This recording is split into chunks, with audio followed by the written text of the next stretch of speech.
I want to invite back to the stage to speak about democracy versus capitalism. Let's invite back Atlas Society scholar Richard Salzman to the stage.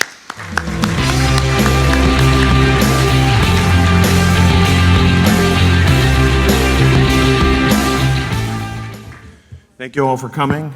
Democracy and capitalism, I believe, are incompatible.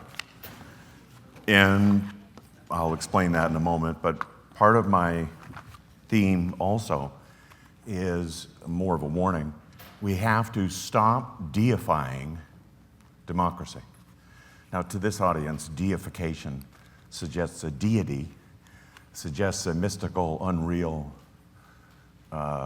state of being, not a rational justification for something, but I think that's actually what's going on, that there's a deification of democracy going on, and that's why, one of the reasons, not the only reason, that we're losing capitalism. Now, this audience should know, before I proceed, capitalism, Ayn Rand defined, I think, quite accurately, a social system based on the recognition of individual rights, in which all in which all property is privately held. No mention of democracy, actually no mention of any form of government there, right? But the purpose of government, she said, is to protect individual rights, and its three chief functions are what? Police, courts, and military. So we're not anarchists. Okay, so let's just to get that on the table, and I'll say more about democracy. But that's the key thing I want to take away. I want you to take away from this, that we are deifying democracy and we have to stop doing it. And I'll give you some suggestions at the end, some readings too, critical of democracy in a rational way, though. By the way, democracy, all the ocracies have a defining element. Like monarchy is mono, ruled by one. So is autarky, ruled by the self or ruled by one. What is aristocracy? Ruled by the excellent. A demos means people. So democracy just means ruled by people. I think Lincoln put it as of, by, and for the people, kind of vague. But notice it does not specify, are those people informed? Are they rational? Are they just? Are they moral? Why is it that people governance, per se, is going to get us where we want to go? And as opposed to what? You go way back to the ancients, they'll speak of rule by the one, the few, and the many. That's okay. That's an interesting way of looking at it. We've heard of that before, right? The advocates of what they call a mixed constitution said, well, don't have a monarchy, but don't have a anarchical, chaotic democracy. Either mix them all, mix the one, the few, and the many. Have an executive branch and a legislative branch and a judicial branch. So we can talk about that. That's part of the American system. But those are some of the things I'll touch on. In his last letter before he went to Weehawken, Alexander Hamilton wrote to Thomas Sidgwick, "Our disease is democracy." That's my theme. That's my view. I'm a Hamiltonian. Elsewhere he wrote, "It's been observed that pure democracy, even if it were practicable, would be the most perfect government. Experience, however, has proved that no position is more false than this. The ancient democracies in which the people themselves deliberated never possessed one good feature of government. Their very character was tyranny, their form deformity, or their figure deformity, excuse me. We are now," he was at the time advocating in the Federalist Papers for the American constitutional system, "we are now forming a Republican government, not a Democratic government, a Republican government. Real liberty is never found in despotism or the extremes of democracy, but in moderate government. If we incline too much to democracy, we shall soon shoot into a monarchy." That was very much the view, by the way, of the ancients, Aristotle and others, who said if you have a democracy, it leads to chaos, and then people look for an authoritative leader to bring back order. So the irony, right, that democracy leads to autocracy? Is that what we're seeing today, autocracy? If so, how many people are going to say the cause is democracy? Many will say that. They'll say we need more democracy. And yet that, I would argue, is the cause of autocracy. liberal democracy versus illiberal democracy. We can't conflate the two. Liberalism means freedom, a system of liberty. And democracy does not necessarily deliver liberty. It didn't deliver liberty in Nazi Germany. They voted for the Nazis, for the National Socialist Workers' Party. They voted for Chavez in Venezuela in 1998, then he ripped up the Constitution. And there's many, the so-called Arab Spring, the 2012. Everyone got all excited about the Arab Spring, the people in the Middle East voting for the first time with their purple fingers, remember? And they all voted in tyrants. Return to tyranny very quickly. There's actually a word for mob rule. I wouldn't go so far as to equate democracy with mob rule, but if you were here in 2020, you would think it was mob rule. When there was violence in the streets and burning down government buildings and putting people in jail for not wanting the jab, not wearing a mask, not distancing, to the point of corrupting that election, I think. I mean, really bad stuff. The opposite would be nomocracy, not to get too technical here. Nomocracy means rule of law. Nomo, but law. That's really what we should be aiming at, but it has to be, of course, just law, practical law in the service of individual rights. Just an aside on the state of the country, and I believe this is due to democracy. Unlimited democracy leads to fiscal profligacy. Chronic deficit spending, chronic debt buildup, chronic resort to printing money to pay for it all. So you can look online for the financial condition of the United States.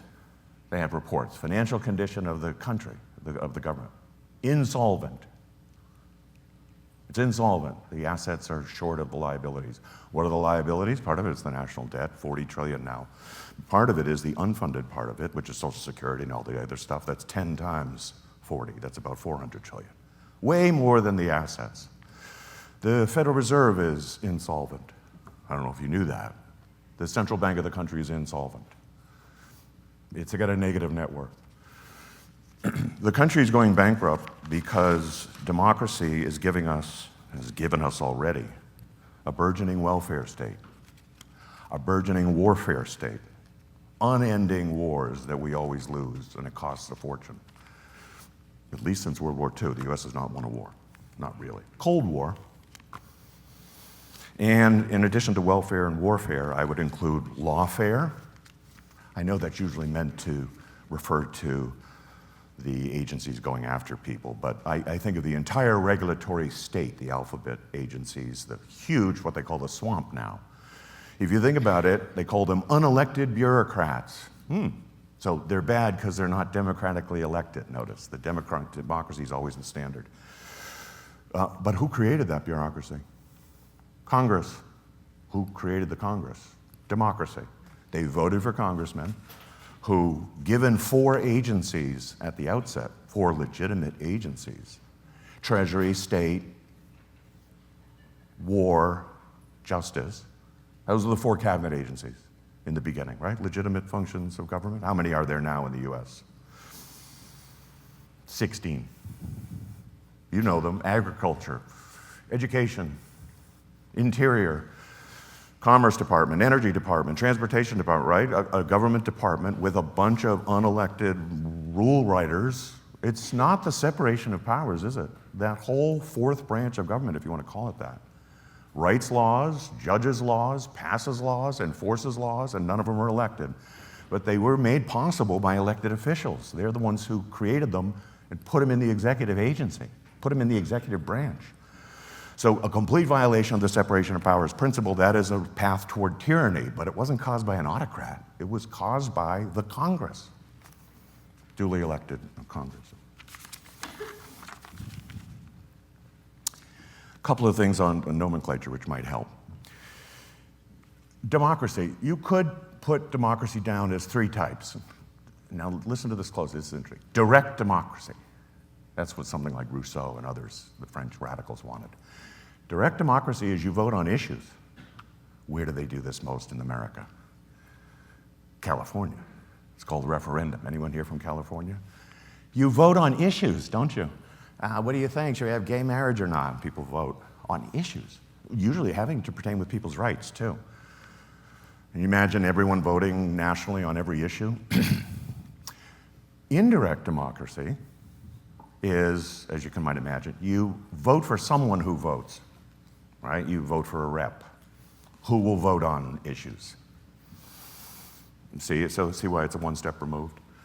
So it's not direct democracy, but still, you're voting for someone. Now, what about constitutional? Usually the next step someone will say is constitutional democracy. What's that? You vote for reps, but they can't just vote on anything. They're restricted in what they can vote on. Example, Bill of Rights. Bill of Rights in America, the First Amendment has, mentions 5 things. Preceded by what language? Congress shall pass no law. That's pretty definitive. Abridging freedom of, you know the list. Sound like Biden there. You know the list. What does that mean? You can't vote on those things. It does not say Congress can violate your free speech if there's a majority vote.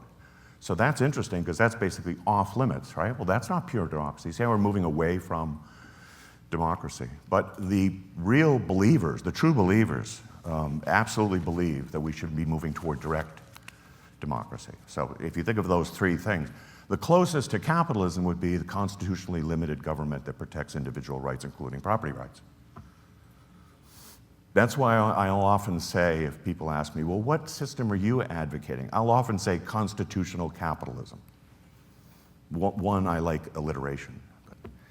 But the other reason I say it is, you could say constitutional republic, but you can never quite be clear, well, what kind of constitution were you talking about? The Soviets had a constitution. And they called it the Union of Soviet Socialist Republics. Republican just means representative government. And so I like the idea of saying constitutional, that suggests restrictions. Capitalism suggests, well, this is what you restrict it to. But just to give you a flavor of where we've been in the last, I would say at least 60 years, in academia and elsewhere, and the reason we got to this point of deification, the most prominent academic political scientist pushing this, I think he died in 2014 or so, was Robert Dahl, D-A-H-L. So if you know Robert Dahl, he was at Yale for many, many years, a very prominent political scientist, and wrote lots of books on democracy. And his main theme was, we don't have enough of it. We're not close enough toward direct democracy. And interestingly, his writings led to what they now call democracy indices. Political scientists like to measure things, so they create indices of how democratic is this country or this regime. It came from Dahl. He gave them a list. If you look up the list, it has nothing to do with rights. It says nothing about liberalism. It says nothing about freedom. All it says is things like free and fair elections, universal suffrage, political party competition, everything having to do with the electoral process. But if the electoral process leads to people voting for Nazism, it's okay. But that's all it measures. If you look closely, that's another reason not to collapse together the terms liberalism and democracy and just assume they go together. It's a package deal, philosophically, if you know what Ayn Rand meant by that. Well, one of Dahl's books is called How Democratic is the American Constitution? Guess what his answer was? It's anti-democratic. It's not democratic enough.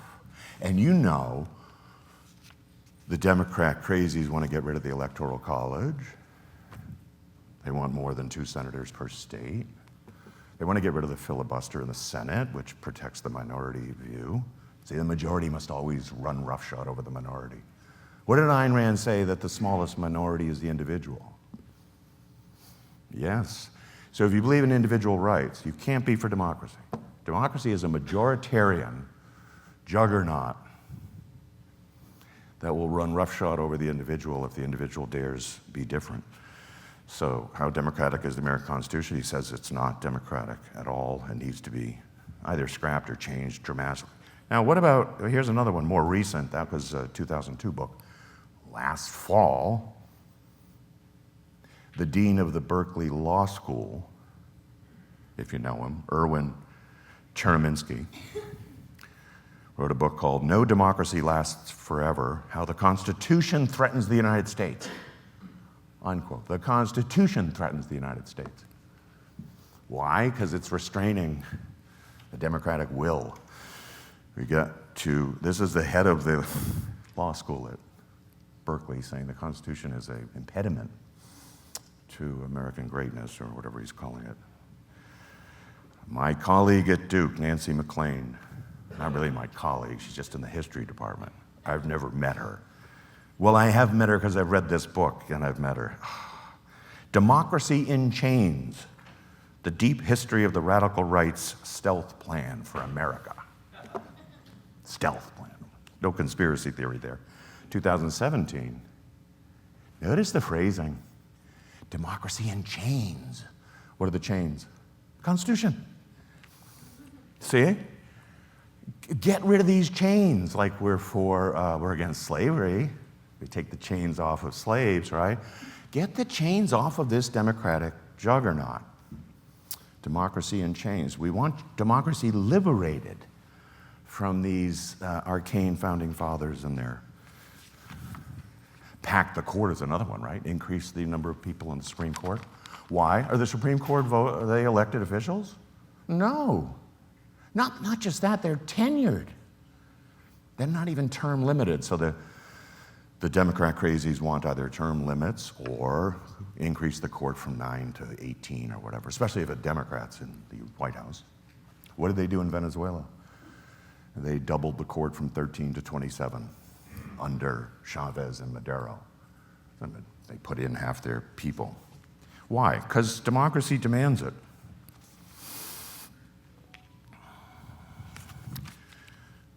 Everyone knows this quote from Winston Churchill. What is it? All together now? Democracy is the worst form of government except for all the others. Do you like that one? I used to like that one. Then I thought about it. It's terrible. He's saying it's the best out of a bad lot. I don't agree. Constitutional capitalism is the best. And democracy is one of the worst forms of government. It's not an exception to the rule. It is said, I tracked this quote down, and I don't think he actually said it, but he should have. And it sounds like he'd say it, after some drinks. The best argument against democracy is a 5-minute conversation with the average voter. I like that.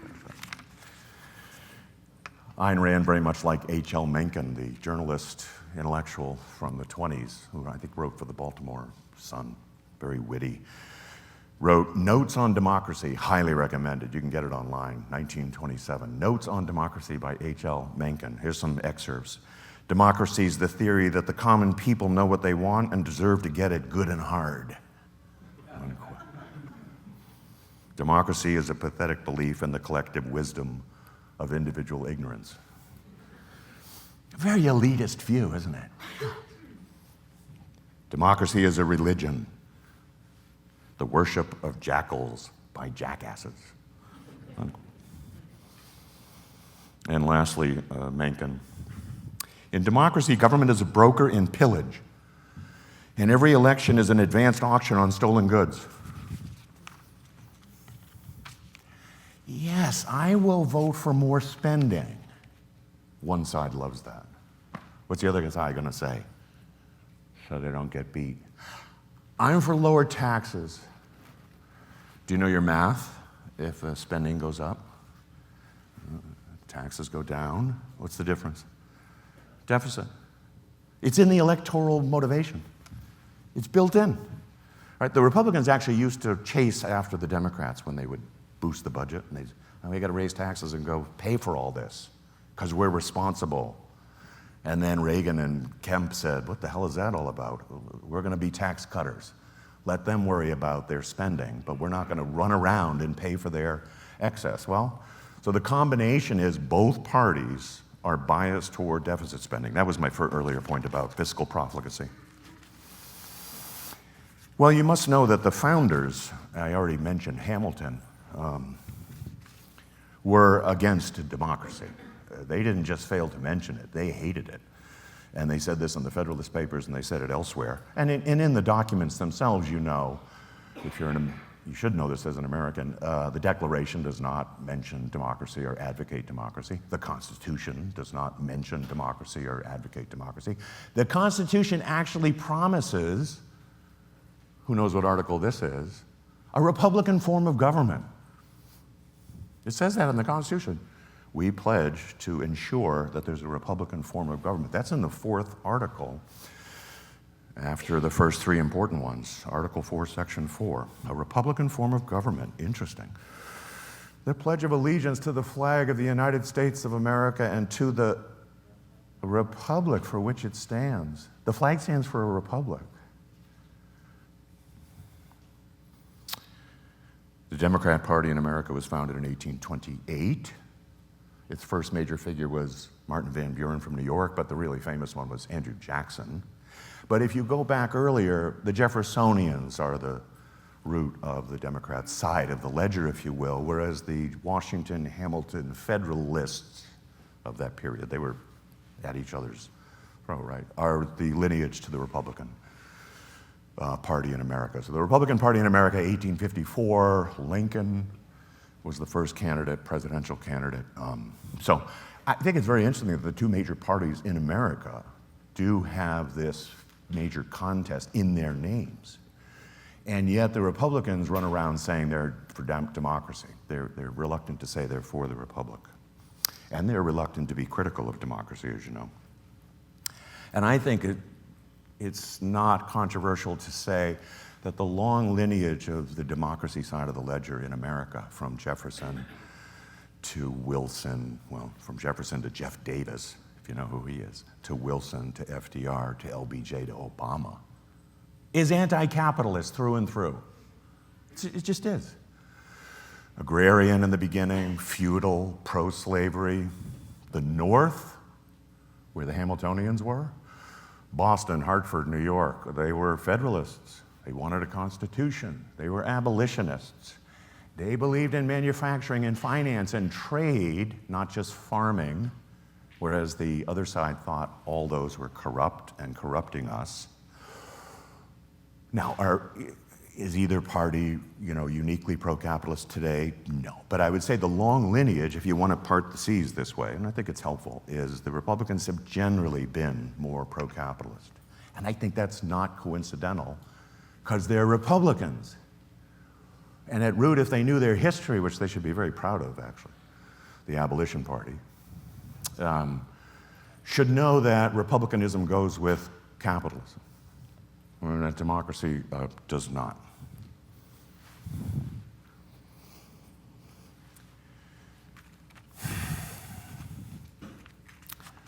I want to get a little more philosophic here and say, where is that? Oh, something about that I mentioned actually the other day. Philosophically, bigger picture here, you could look at it this way. There was definitely a democracy in ancient times, right? That's what Athens was. And they voted to kill Socrates. Very bad toward the philosopher. And that thing fell apart into pieces. However, the medieval period, was Vox Dei. That's what it meant. The voice of God should rule. That is the source of sovereignty. That is the source of legitimacy. And in politics, they came up with what is called the divine right of kings. What is the divine right of kings? Kings and monarchs got to rule. Why? Because they were divinely inspired, or their origins were divine.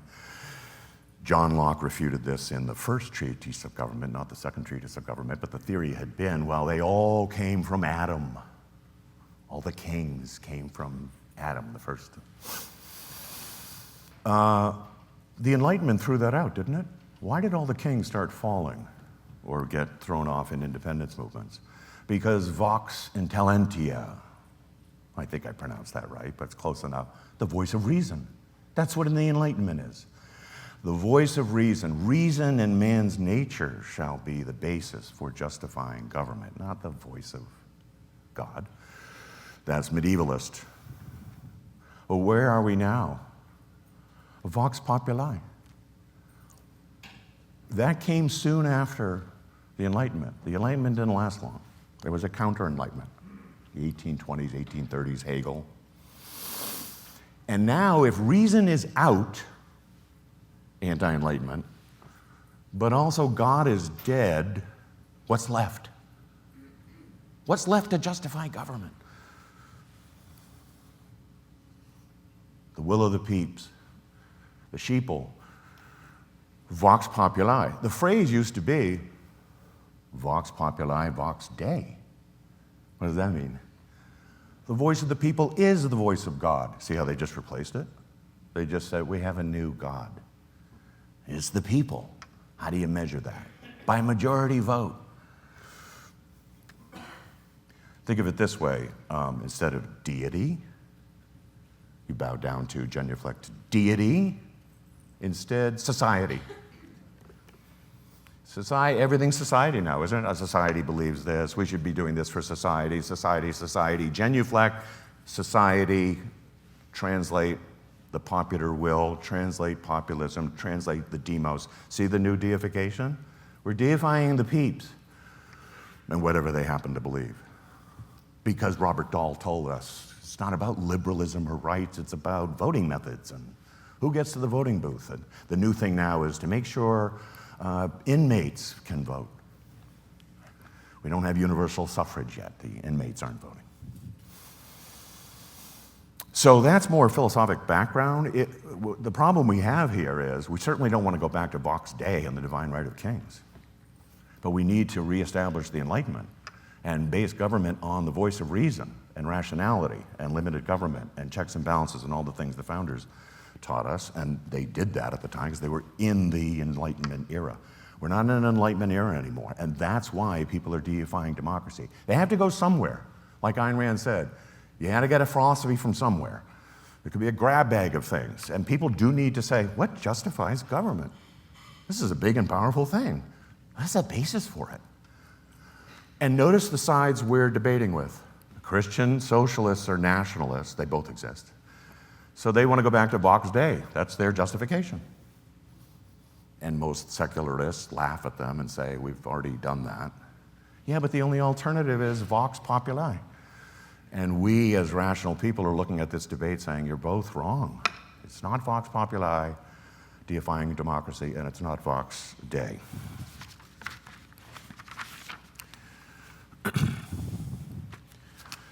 Madison, democracies have ever been spectacles of turbulence and contention, have ever been found incompatible with personal security and the rights of property.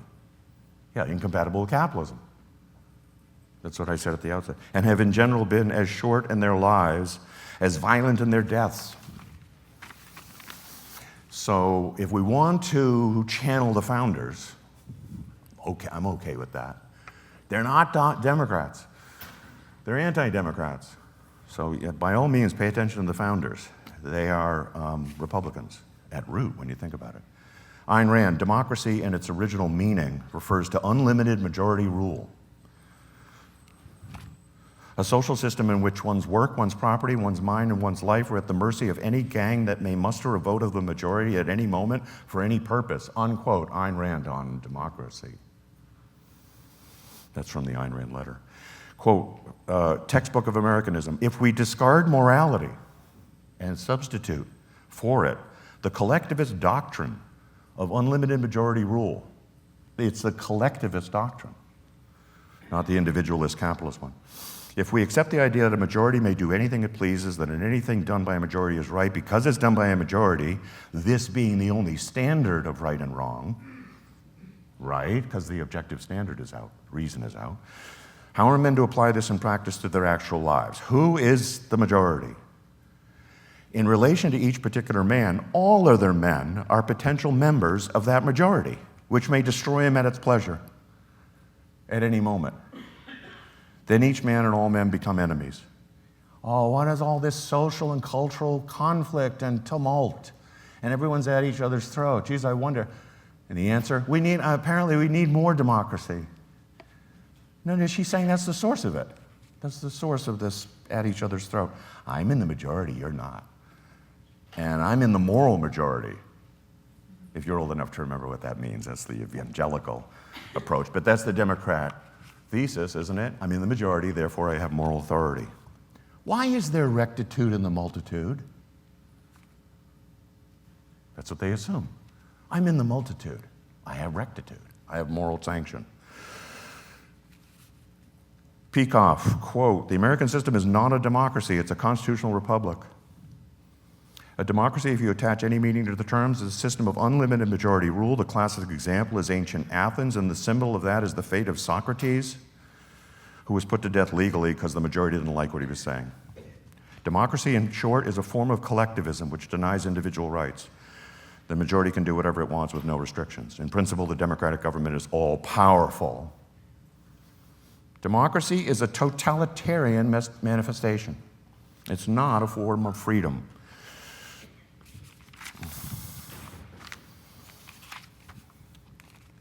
Ayn Rand did a objectivist workshop on politics in 1969-71, also reprinted in the textbook of Americanism. Very interesting because this is on consent. If you say, well, I believe in the consent of the governed, actually in something for life, would say, well, that sounds good. Consent is a good thing. There's no force there, right? Is the consent, I'm quoting from her, is the consent of the governed the basis of government authority? No. Wow. For then the base would be that was chosen or elected or sanctioned by the majority of the citizens. And if that's the source of authority, it becomes in principle to be a totalitarian government because all that would be necessary is that the majority chose it. But the mere fact that a majority chose a government isn't sufficient justification for a certain government. That's merely whim worshiping and no more valid than justifying an individual action on those grounds. Notice the founding fathers said the government derives its just powers from the consent of the governed. Not just anything that the majority wanted.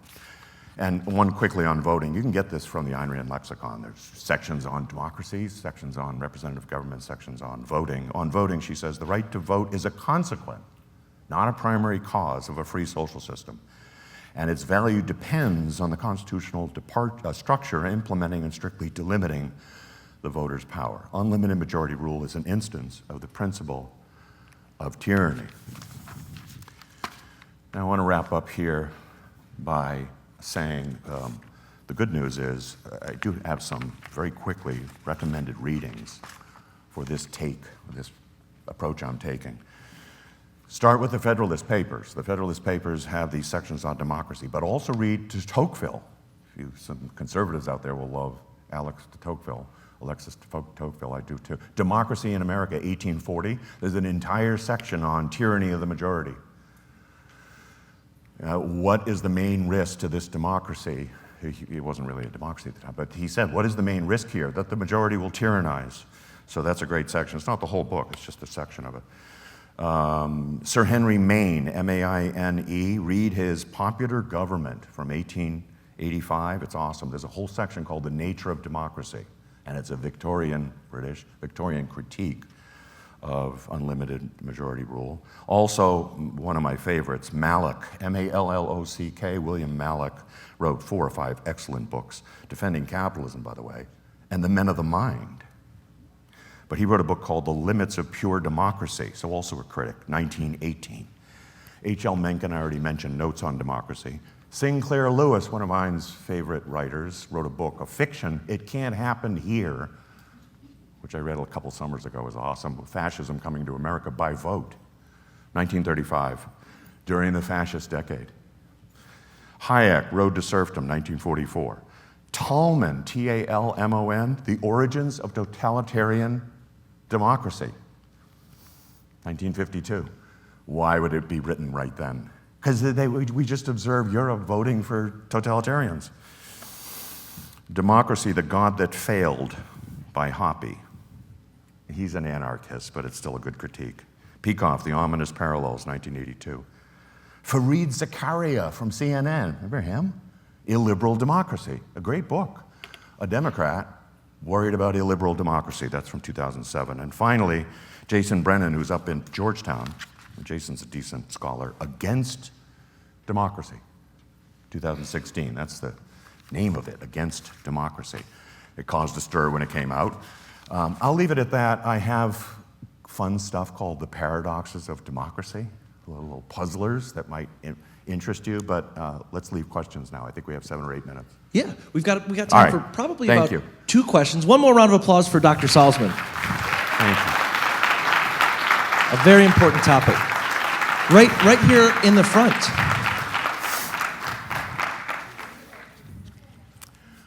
Thanks, Richard. So one of the appeals of populism today is the idea of vox populi, vox dei, the idea that the average man, the average person has been forgotten for so long in politics, and now these so-called populist leaders are bringing back the voice of the average person. So how would we convince the masses that democracy is not in their best interest? You can't. What you do is convince the elites. So how do we then... That's easier to do, by the way. There's fewer elites. You know who they are. They're the dastardly establishment that these populists hate. I mentioned this the other day. Yeah. If you're established, that means you actually have a job, a resume, experience, some credentials, some expertise. So I didn't even mention this, but part of the Democrat craziness is elites suck. Elites don't know anything. Here's the non sequitur. Therefore, we do. That's not true. We need better experts. But there's always going to be leaders, you know, at the top of the pyramid. We just want to make sure they're good ones and that they believe in reason. And so how do we make that not sound condescending, or in a way that sort of leads to us thinking that it's very easy. Do you know how bad the public schools are now? Do you know how many reports there are about how idiotic people are? Just cite the evidence. There's mass illiteracy. There's mass innumeracy. And by illiteracy, I don't just mean they don't know how to read. I mean they don't know history. They don't know they don't know a lot of stuff because they've been indoctrinated. So you're not insulting them by saying, you've been made stupid or you are stupid, you need to not be stupid anymore. Or, how about this? Or, don't vote. Embarrass people. Shame them into not voting if they don't know what they're talking about. By the way, that's one of the paradoxes. What is the turnout rate for voting? Do you know what the turnout rate is? The rate, what percent of people who are eligible to vote actually vote? Anyone? No, it's about 60%. But that means 40% don't vote.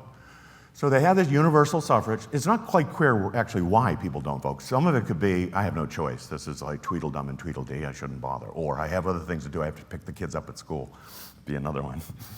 But that's one of the paradoxes of democracy, because if they win 52% of the vote, what do they say about the candidate? He won in a landslide. There's a mandate for, he can do anything he wants, because it's 52%. 52% times 60 is what? 30%? So the person in office is supported by 30% of the eligible voters, meaning 70% didn't want him. 70% don't want the current incumbents. Wow, it isn't democracy. So even if that were the standard, which it shouldn't be, I don't want to accept their premises. But you make a good question. Yes, will it sound condescending? Yeah. Pugnacious concepts, I said this the other day, be conceptually pugnacious. Ayn Rand, selfishness, capitalism. If it provokes conversation by you saying, you know, the voters are ignorant, it's easily documented. So you're not insulting them, you're just informing them. And if they don't want to believe that they're ignorant, you know, that's their fault. George Carlin famously said, my favorite comedian, I think he says one time, the average person is kind of stupid. He said, now imagine what the lower half is. It's even stupider. We have time for one last question. Really, one? Looks like we're up here in the front. Hi. Are there any examples of successful countries with a constitutional capitalist system? Yeah, Singapore. Singapore would be one, Hong Kong. Are there any examples of constitutional capitalist countries? I would say Singapore. Now, why? That's controversial for me to say that, especially coming from the poli-sci department at Duke, because they deify democracy. Too. I was in a seminar once and I referred to the phrase unrestrained democracy or unlimited democracy. And I was using my line about unlimited democracy leads to fiscal profligacy, and I was all proud of myself. And the group said, what do you mean unlimited democracy? There's no such, their view was there's no such thing. It was a made up thing. But Singapore, one way to check this, There's indexes of economic freedom, and there's indexes of political freedom and structure, right? Singapore is #1 and Hong Kong's high on the economic freedom list, meaning they're very capitalistic. Okay, but they don't have complete unlimited democratic rule to like redistribute everything. And actually they're criticized for that because they're not democratic enough. And actually the Hong Kong movement a couple of years back, when all the crazed Democrats here were saying China is, subjugating Hong Kong, what was actually happening is Hong Kong was trying to resist moving toward democracy and having all the rights and property voted away. Does that help? I think we have time for one more at least. You pick. Okay. I'm sorry, I can't see. Yeah, we can go right here. Hi, good talk. When we discuss these topics, it's hard not thinking Hans Hermann Hoppe and his book, Monarchy, Democracy, and Order Natural, Democracy, the God of File. My question is about what's your opinion about this Hoppe's critique and comparison with monarchies? And do you think the time preference helps explain these problems? I can't understand. Do you know? I can't understand the question. Can you read? Does time preference help explain the problems or the questions that Hans Hermann Hoppe addresses in his book? Time preference?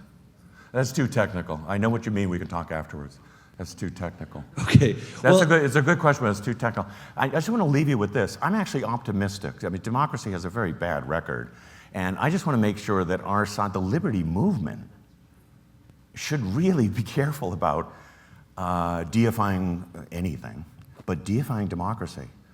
We can't go there. We have to push back and defend republicanism, just as we defend capitalism and selfishness, and it's hard. I know it's hard, and you're going to get pushback and everything, but it's not a semantic thing. I hope I showed you these roots, the etymological and other philosophic roots of it. It is not semantics. It's really important to the debate. We need to be constitutional capitalists. We need to be Republicans, even if it means small r, Republicans. But I think the Republican Party is way superior to the Democratic Party anyway. By the way, 2 webinars at TAS that I did before the election in America, one on the history and principles of the Democrat Party, and one on the history and principles of the Republican Party. If the history of each party interests you, just go look at those, 1 hour each. One more round of applause for Dr. Richard Salzman. Thank you all. And thanks for hosting. Thank you. Thanks for watching. Drop us a comment and hit that like button below.